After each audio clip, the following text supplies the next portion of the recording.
भगवान श्री कृष्ण की द्वारिका लीला में 48 कोस की द्वारिका है और उसमें रहने वाले यदुवंशी कितने हैं आपको पता है? कितने हैं यदुवंशी? 56 करोड़। कितने हैं? और योगीराज जी फ्लैट सिस्टम नहीं है। हाँ, आप 10वां स्कंद उत्तरार्ध पढ़िए, जहां द्वारिका का वर्णन है। प्रत्येक यदुवंशी का अलग अलग महल है, सबका अलग अलग सरोवर है, सबका अलग अलग बगीचा है। 16,108 महल तो स्वयं श्री कृष्ण के हैं। फिर ब्राह्मणों के भी हैं, अन्य क्षत्रियों के भी हैं, वैश्यों के भी हैं, नागरिकों के भी भवन हैं।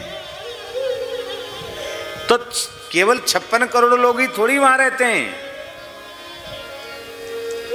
48 कोस में ये कैसे संभव है? तब इसका समाधान भी यही है कि भगवान का धाम उसे त्रिपाद विभूति माना गया। त्रिपाद विभूति माने एक पाद में संपूर्ण ब्रह्मांड और 3 पाद में भगवान का धाम। इसीलिए भगवान के नित्य साकेत गोलोक वैकुंठ में कभी यह समस्या नहीं आती कि अब वहाँ जनसंख्या ज़्यादा बढ़ गई है, अब वहाँ रहने की जगह ही नहीं है, अब कुछ दिन रह जाओ भाई, अब भगवान के धाम के दरवाजे बंद हो गए।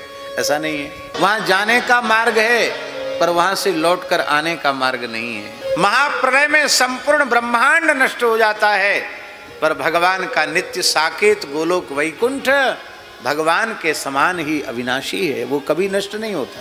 यही अर्थ है त्रिपाद विभूत। त्रिपादस्यामृतं दिवि, वेद में लिखा है, अस्य अमृतन दिवि त्रिपाद। त्रिपाद का अर्थ रघुवीर दास जी, त्रिपाद माने ऐसा नहीं है कि 4 आने में पूरा ब्रह्मांड और 12 आना में भगवान का धाम।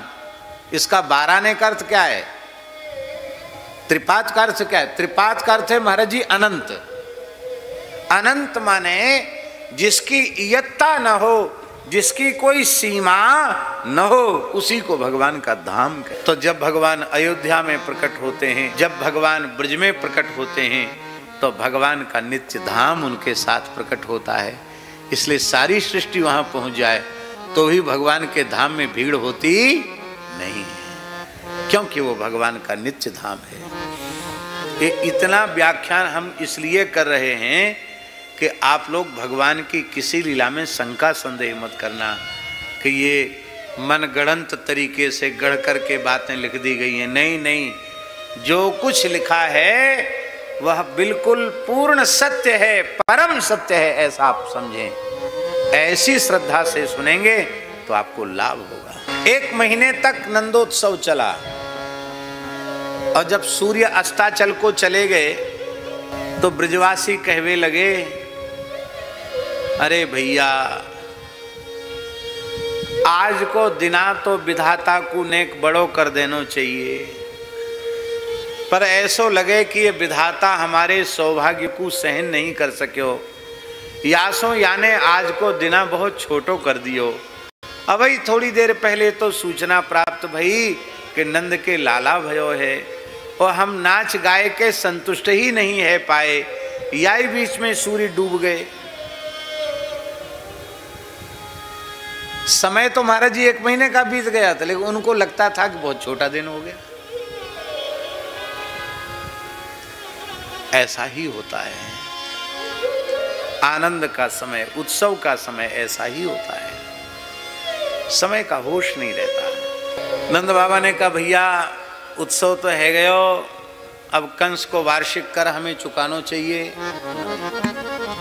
कंस का वार्षिक कर चुकाने के लिए श्री नंद बाबा बैलगाड़ियों में स्वर्ण मुद्राएं, कुछ मणिमाणिक के लेकर, बहुमूल्यवान वस्त्र लेकर के बैलगाड़ी में रख करके और वे वहां से चल पड़े। कंस को वार्षिक कर चुकाया। देखिए, बहुत ध्यान देकर सुने। टैक्स की चोरी नहीं करनी चाहिए।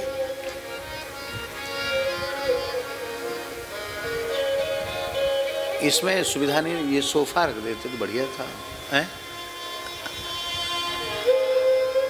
सोफा रख देने से आपको बैठने में सुविधा हो। जी ठीक। हाँ, कर चोरी नहीं करनी चाहिए, टैक्स चोरी नहीं करनी चाहिए।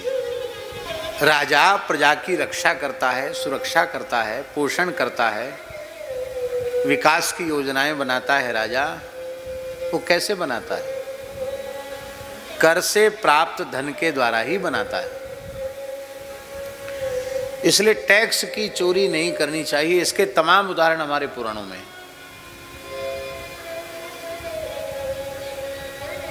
नंद बाबा कितने सावधान हैं, वार्षिक कर चुकाने स्वयं ही गए हैं, वहां से कोई संदेश नहीं आया कि आप इतनी तारीख को अपना रिटर्न भर दो, ऐसा कुछ नहीं। नंद बाबा ठीक समय से टैक्स चुकाने के लिए कंस के यहां पहुंच गए। पर एक बात है, वर्तमान जो कर प्रणाली है वो इतनी अव्यावहारिक है और इतनी जटिल है